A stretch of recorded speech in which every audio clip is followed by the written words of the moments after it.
Okay. Hey, everybody. Welcome to another thrilling episode in the Boston New Technology Fireside Chat series.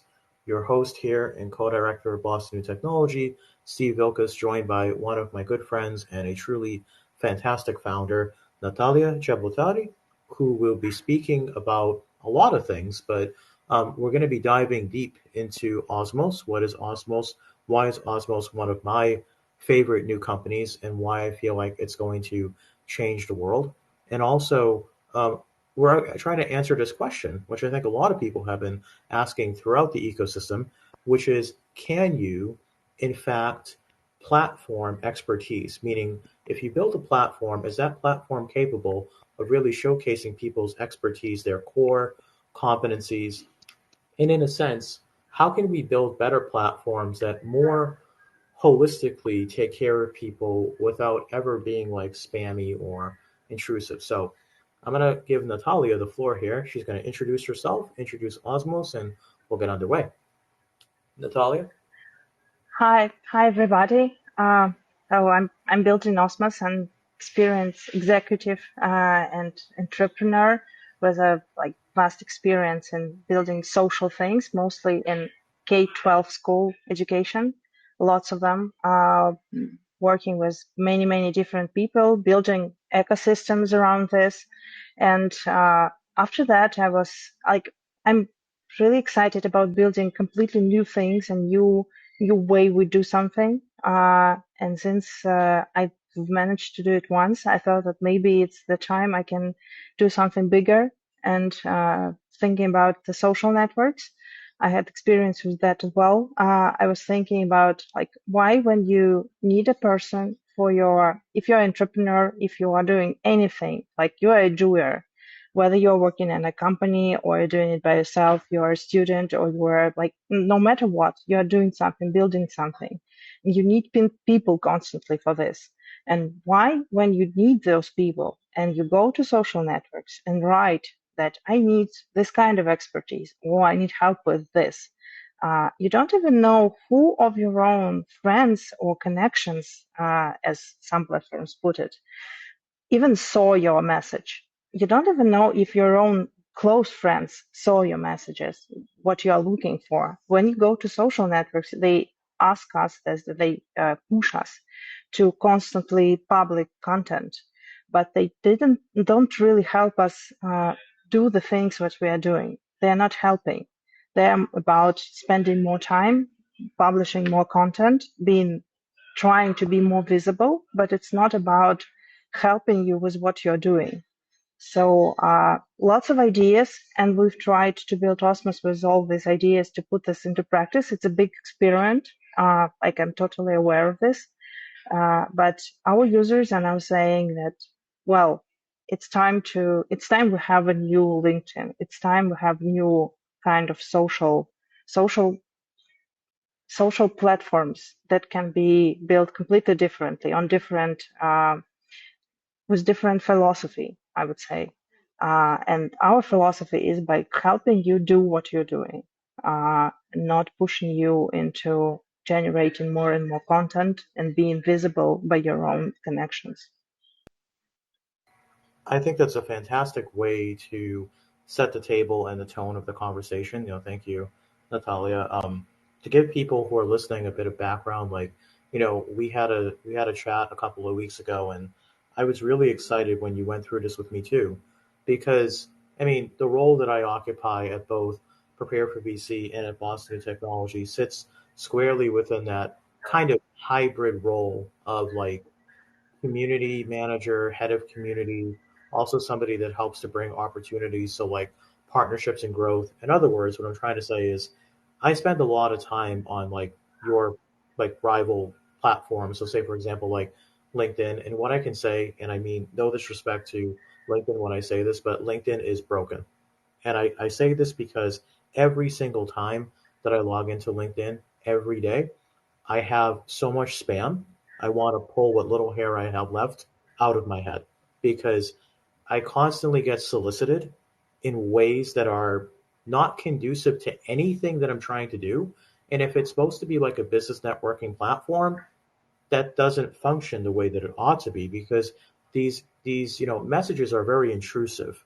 And when you, Natalia, walk me through like what the platform of Osmos is like, in that you're being very, very conscientious about that, about making sure that the users feel that they are truly in a like safe environment where only the business that they want to conduct is being conducted. That to me was like, wow. I can tell you that not only myself, but obviously so many other people in my sphere of influence are looking at this and they're like, yeah, I would love to use a platform where, if I'm looking for somebody to do a specific task for me, I don't want to have to go to Fiverr because, again, no disrespect to Fiverr, but the results are very mixed. And I don't want to go to LinkedIn because I'm going to get hit with so much spam. So, what would you say? What were your first experiences that led you to believe that this was a problem worth solving? I mean, you've heard my pain points, but what were some of yours? Oh, how did it come to this problem? Like after education, after my background, I was invited to build a strategy for one of the biggest social networks in Europe that is called Contacte. It's popular in Europe and in Latin America, as far as I know. And there were some issues we were trying to solve. But since my educational background, I thought that, wow, how people, what people are usually doing in social network. And sorry, I will, I'm thinking at the same time about this. Like my idea was that the biggest results in education, what we have in our life, is through people, through connections, through meaningful connections. When you meet someone and you know where you start to do something together, and that's how you learn. There are many ways to learn, but the biggest results, the most profound results, the results that stick on any ages, on any subject, are those by people. So I thought, why is it so that in social network we cannot connect, or we're not connecting in a meaningful way with people who can uh, help us boost with what we're doing, to learn what we're doing. For example, like what we have in Osmos, and we don't have in LinkedIn. You are a professional, for example, like a product manager, and you start a new job, or you are stuck in a new task. Like the world is moving so fast, and every person on any job has to deal with new things he never done before, and he wants to connect with someone who is dealing with the same thing or have done it before. Maybe not, but maybe he who is ready to share his experience. And there is no way to find those people easily and to connect with them easily. Just even to find them, like you cannot, you don't know if this person is ready to share his experience, is open for connection or not. You just, if you want to do this, you will have to spam, and maybe this person would like to answer you and help you.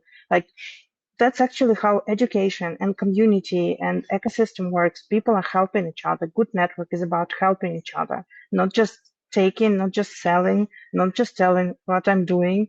Like one person said what he's doing, another said what he's doing, and there is no connection here. Like let's I would help you just because I want to help, just because I know, just because I've been there. So I felt that there is a room for experiments here, and I started Osmos with these ideas. Not like it was not like very, and now it, I wouldn't say that we have one clear road, wide road that we go. It's more like a forest and lots of experiments, but something should be done here. So there's a couple of things that I want to say in response to that, but I'm sure that our audience who's watching and listening will have already figured out why I'm speaking to you today. So for me, one of the strongest indicators of success for a founder was not only that they've either lived the experience, lived the problem, but also if they are a technologist, they're a technologist who still has an impact focus. So I've always seen technology as being more than like an assemblage or aggregation of like exciting shiny things, and I know that you're exactly the same. You recognize that technology serves very useful purposes, but at its core, it's not just meant to be about the technology. It's about the people who are at the heart of everything. And even when you went into that discussion of like, or that exposition, I should say, of like, what is collaboration? What is community like? To me, that's what separates the transactional from the community that's more sustainable. Exactly. So it's like the difference between transactional and sustainable. I think that like with systems like Osmos, platforms like Osmos, how it becomes sustainable is there's this trust that's fundamental, but it's also this culture that really grows like inside of the ecosystem itself. And it's no mere accident, like I said, that come across many other entrepreneurs who now are like sick and tired of what's just been the standard. Like, there's Melise, there's yourself, there's all these other people who are like, you know, we know what it's like to go through those frustrating experiences and we want to make it better. I would then like to shift our focus to, okay, so this seems like a valid problem to be solving. It seems like there is a demand.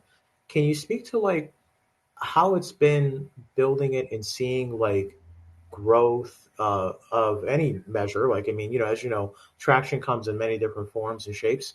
Like, what's that been like? What's it been like getting people like into Osmos and sort of like walking through the forest with them and as they explore things? Well, we're still at the early stage, but we started with bot. We made a bot and we gathered 30,000 people there with simple matching and with a focus. We were focusing on a specific industry. It was web free. None of us. I have two more co-founders. We none of us was from Web3, but we understood that the problem with connecting with people you can trust, the question of trust is very hot there. And we saw that those 30,000 people, they connect where they really want to connect with each other in a meaningful way, not just knowing each other, like here's what my name is this and I'm this, but what are you doing? What are you thinking? What are you looking for? How we can help? What we can do together? And the mechanism was just one-on-one meeting every week, pretty much like lunch club, but industry specific. And we saw that people still go to these meetings, one-to-one meetings, every week for 25 weeks in a row. That's very great figure of LTV. And we see that people are writing to each other, and it's okay to write first. That they don't have this cold messaging problem because both sides are interested in the conversation because they're from the same industry. But on the other hand, we see that we should go beyond this just one-to-one meeting with people from your industry, but to see what people are looking for, to have this better matching. We have AI matching, and to match not just profiles, but to match the requests. Uh, for example, on LinkedIn, on any platform, you can see what a person has done, more or less who he is, but you don't know what is he looking for right now, what he's interested for right now. Like on platform now in Osmos, we have top managers from bigger companies, from like Google, who are not interested in talking about Google and what they're doing there. They're interested in coaching because they spend a lot of time on education and money on building education and new profession, and they have all the skills to coach, and they're interested in coaching people with this Google background. That's a lot. But in LinkedIn, there is kind of no platform doesn't let you be different and to say that, for example, you're a top manager, but you're interested in investing, or you are super interested in sports and you would be you're looking for startups who are doing something in sport tech or something else, whatever it is. Uh, so we see that in bot we have a sustainable model, and now with platform we are a little bit experimenting into feed that consists only of requests, uh, pretty much like this. And what I like about that is it really signifies that it's been quite a iterative journey for you. I mean, you've gone from starting out in one way to where you're at now, but again, at the heart of it, it's just like you've been trying to solve for people's, pain points and areas of frustration with the currently existing like networking infrastructure. And I can say that for, speaking for myself once again, when I try to build my brand on LinkedIn, it's very difficult because, people are going to look at my profile and they're going to make a couple of, they're going to be like, okay, Steve works at, Prepare for VC, he works at Boston Technology, he volunteers at Defense Entrepreneur Forum. So he probably just wants to talk about those things, right? Like I'm not going to like hit him up for this or that or the other thing, which, is good.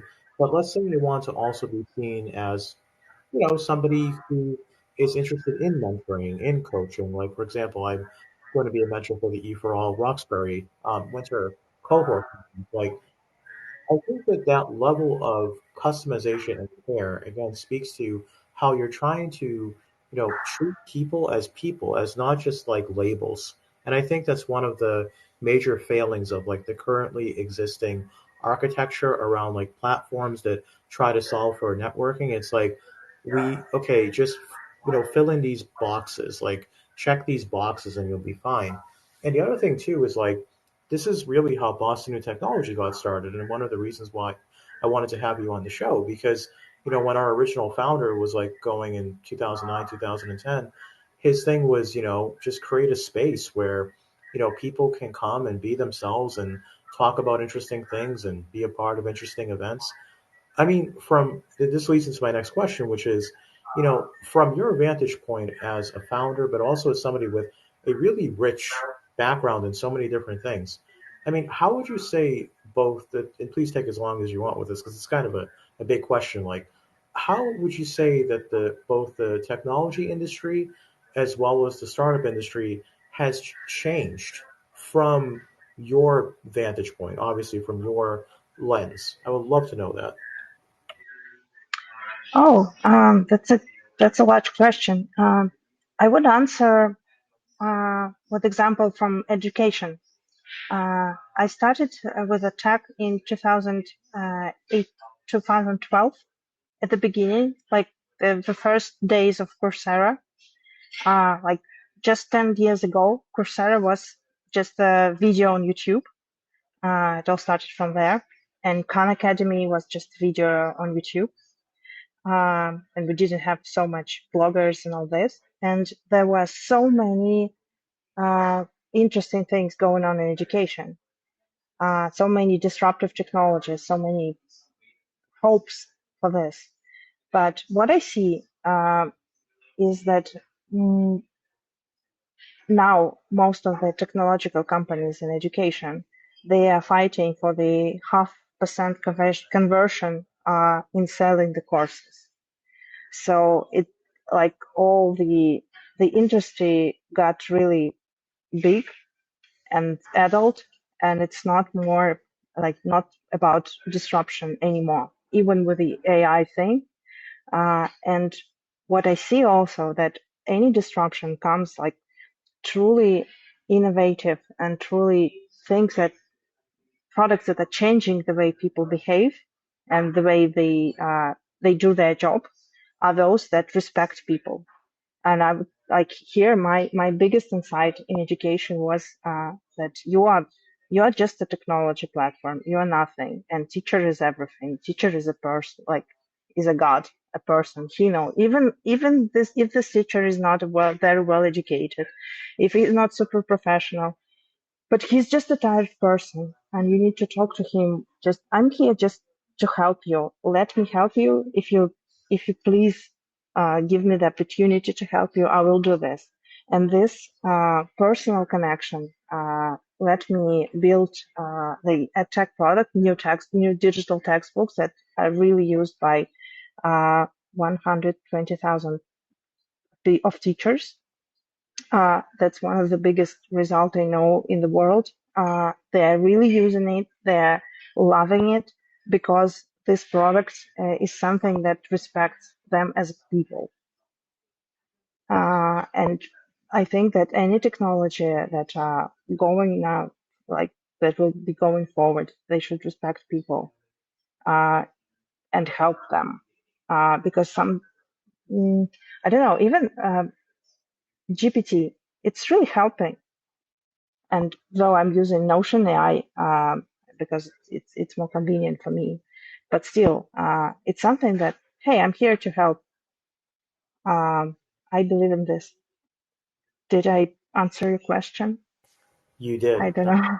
You did, and I'm going to tell you exactly how you did. It was really nice the way in which you approached that because I think that similarly to how you were sketching out these examples, I think that the general market trend even is towards things that are more assistive and also things that are, above all, more intentional uses of technology. Because there was a certain place and time, I'm not saying that it's entirely like evaporated from people's minds or interests, but where it just seemed that technology was supposed to be cool, like a cool car or like a cool bit of software or hardware that you could have fun with, like, and don't get me wrong, I love those things too. But I think if one is asking like where is the needle really pointing toward, with all the other vibrations, I would say, with AI, for example, AI has shown us that there's all these possibilities for discovery, learning, doing things faster, more efficiently. Yes, but what has to be the underpinning of that is what, I mean, incidentally, you're doing with Osmos, which is again, there's this combination of strong technology, solid technology, technology that functions very well, but it's, married to a methodology and a philosophy. To me, it's philosophical too. It's like a philosophy of the technologists and the professionals who are like, we're going to build something with the technological, architecture that helps people. And interestingly enough, this was going to lead into my next question. There is a very unique component to Osmos that's interested me from the very beginning, and I want to know what you think about it. So, on Osmos, to my understanding, you don't have like likes, direct messaging, that kind of thing. Is that correct? Yes. So this is where I think it's going to get really interesting. So, in terms of not having those, like, I know that will obviously reduce spam, but I also think there's a potential, to like to engender more meaningful like engagement. So what was that decision making process like, and what do you like? How do you see it playing out in terms of what the results may be from being very intentional around designing things without those features? Oh, we just follow the user. We're just they're very natural. Like the question is broader. Like in my career, I do you hear me? Yes, coming in loud and clear. Uh-huh. Yes, I saw many times I saw uh, products at beginner level who are usually very kind of religious about frameworks that they should do things like they're told in the books. Though life is much bigger and much more interesting, and what users are telling, like if you ask you should know how people live. You should know how, like, whatever your user is, whoever it is, you should know what is he thinking about, what is he worried about, what he lives. So these things, like it was not like it was not a decision that, well, we are against likes. We thought that there should be a button I can help, uh, just it should be there.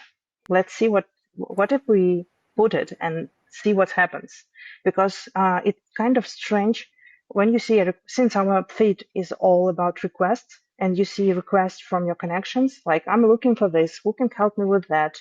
I would be interested in doing this. It's not about liking or disliking someone's request. That would be strange. And you need those likes on the other platform just to make your request more visible. But it's not about visibility, it's about helping you. So we have three buttons. Suggest a friend if you know someone who can help yourself, or just share it to other networks to help this request be solved Yeah, if you think it's interesting.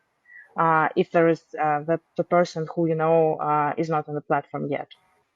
But that's it. That's how you're dealing with what with the request. When Steve, you will come and say, Natasha, I need this and this. I wouldn't say like.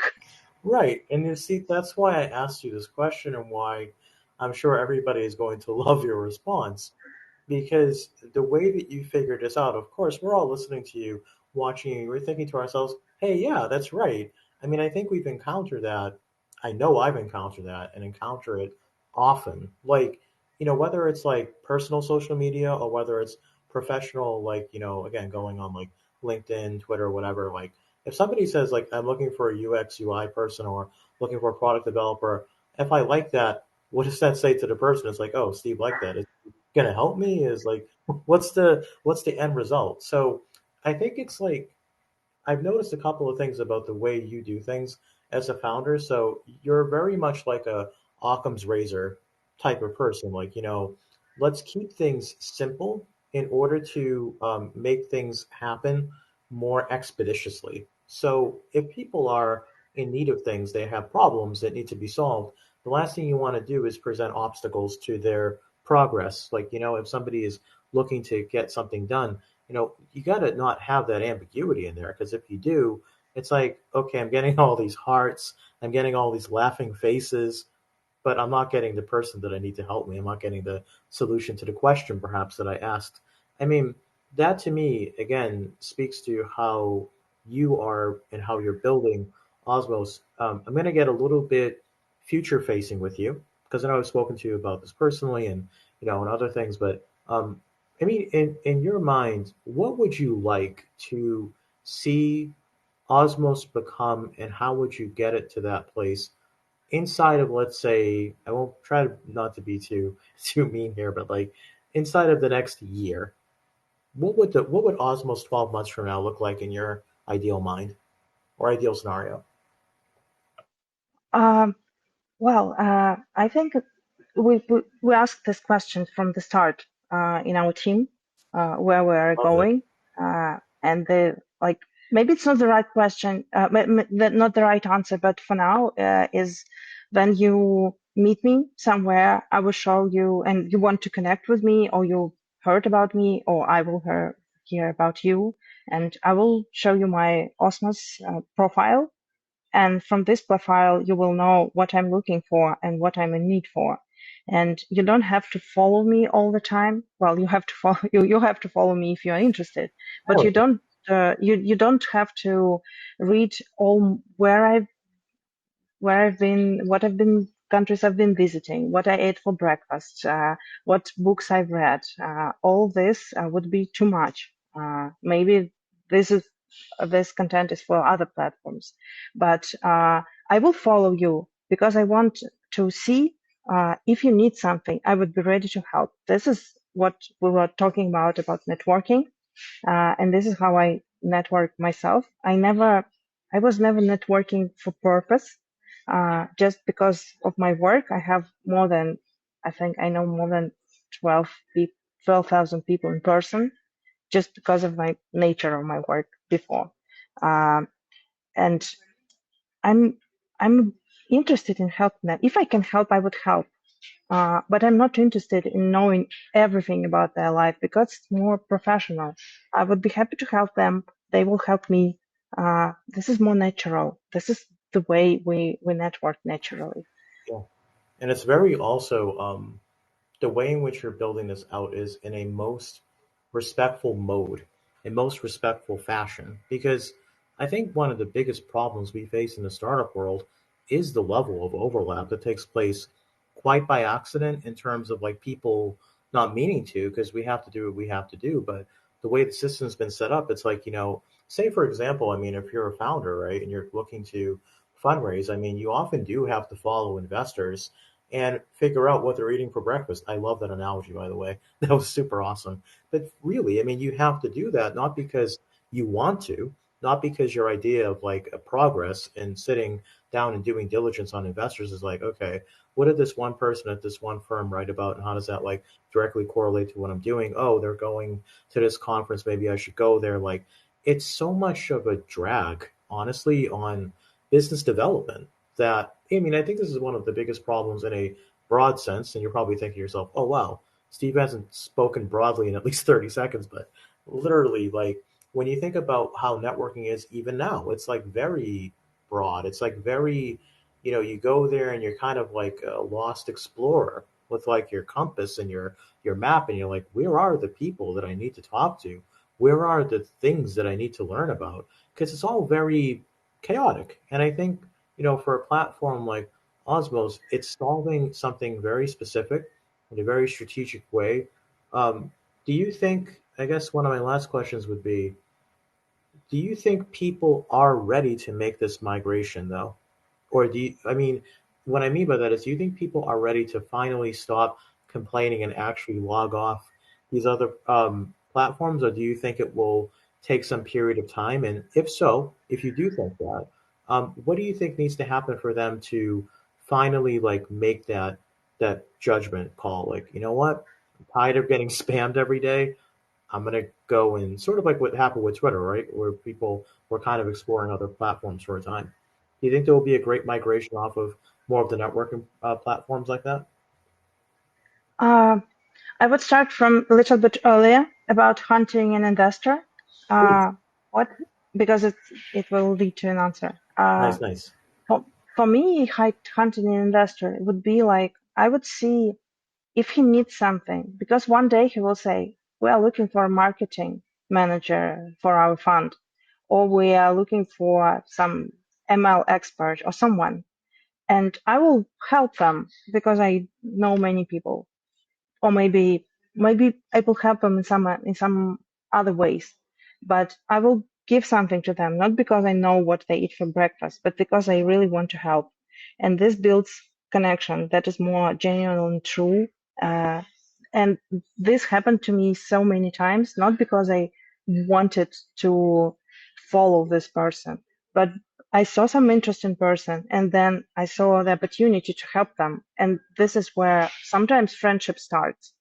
And I think that the platforms like this, they should exist. I don't think that, I don't really want all the millions of people from LinkedIn, all the sales, all those spammers, all those pushy guys or girls migrate to Osmos. We don't need that, but I believe that there are at least 100 million people, professionals who praise this genuine, normal, comfortable professional relations when you help someone and they help you with what you are doing.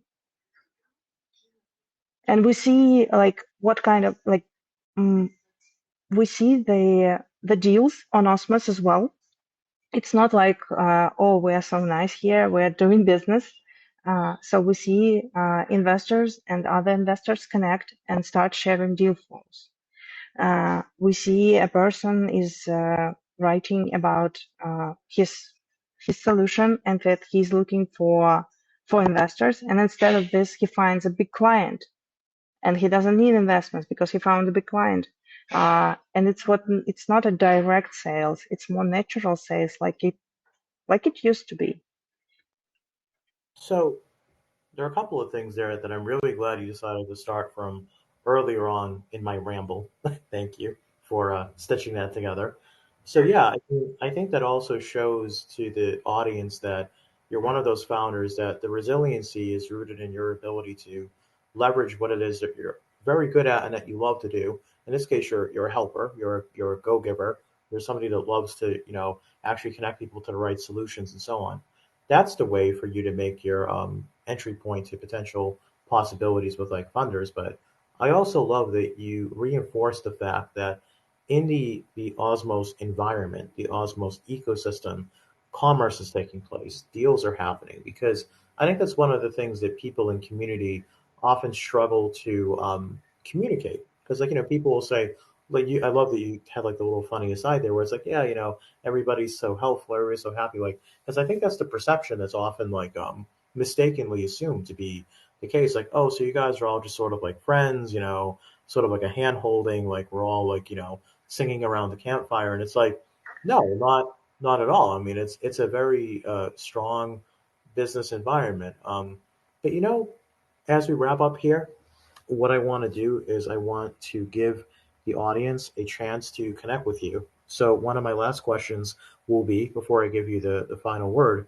is how do people keep in touch with you? How do they reach out? And who would you like to hear from? Who are some of the people you'd like to hear from on your wish list?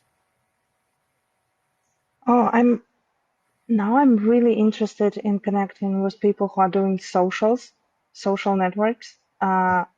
It looks like from first with when you first think about this, it looks like there are only like 10 social networks in the world, but there are so many social products like Quora, like uh, like Reddit, like many different ways. My favorite is DIY.org. It's a social network for kids. And they have, like, you should check it, even if you don't have kids. It has a fantastic philosophy. And then, like, can I talk about, about it a little bit more? It was founded by the founder of Vimeo. And the idea behind it is that kids are doing, different kind of tasks, writing poetry, building something, do DIY things and all of that. But the philosophy is that kids support each other because one kind of more natural behavior for kids would be saying, "Oh, this poetry doesn't look good. You are dumb," or something like this. But they manage with a platform. They manage to praise another kind of behavior. Then whatever you do is good. Whatever you do, I'm here to help you. It's a good start. They help kids be better kids, be better persons. I love that. I'm Um, glad you expanded on it because I think, if it's all about, it's not what is built, it's how it's built. So what it sounds like is the way in which this has been built, the way it's set up from a cultural point of view, is the kids are helping each other. They're, mostly behaving themselves. Like, kids will be kids. But, at the same time, it's like if you set that standard from the outset, the results are going to be pretty awesome versus like, if you just cobble something together, it's like, I just want users, I just want views, I just want those likes and hearts and other emojis, then yeah, the results will be predictably unsatisfactory. I'm glad you brought that up. So I'm looking for people who are building social networks or have built social networks and know a lot about this because it's not an easy search for this kind of people. Not every product from Meta have ever worked with like most of them work with ads and not with social mechanics. I'm looking for people from academic side who are researching the social graphs, how they work. I have connections like this, but this is most of the time it turns out to be very interesting and very helpful. And how people can connect me on Osmos, of course. I'm on Twitter, I'm on LinkedIn, I'm open everywhere. You know what? You know what? You are open everywhere. And that's one of the major reasons why I support you as a founder, why I'm glad that we're now, professional friends, and also why I really am bullish on the future success of Osmos, Ecos, all of these places that are being built by founders with a purpose. Um, I will give you the last word in terms of like whatever you want to like close with or tell people. The floor is entirely yours, and then we'll say goodbye for today. Well, I must say thank you, Steve. That was one of the best interviews in my life with all your questions and with philosophy. I think that rarely tech world sees interviews and talks in tech media rarely have this philosophical issues covered. So mm, I'm very thankful for this and for all your support. Yeah, well, you've earned every single bit of it and more. So everybody, just make sure to follow Osmos. Osmos is going places. All the work that we're going to be doing here at Boston New Technology to support companies like Osmos, because it's not just Boston New Technology; it's the technology that is being built by people who have that. Like I'll end with this. The old quote from the movie Metropolis, which is, the mediator between the head, like our brains, and the hands, like the things we work with, has to be the heart. So whenever we make tech, it has to be tech that actually, matters and has a purpose. So thank you so much for joining me. And goodbye to everybody who's been listening, and we'll see you next time. Thank you. Thank you, Steve.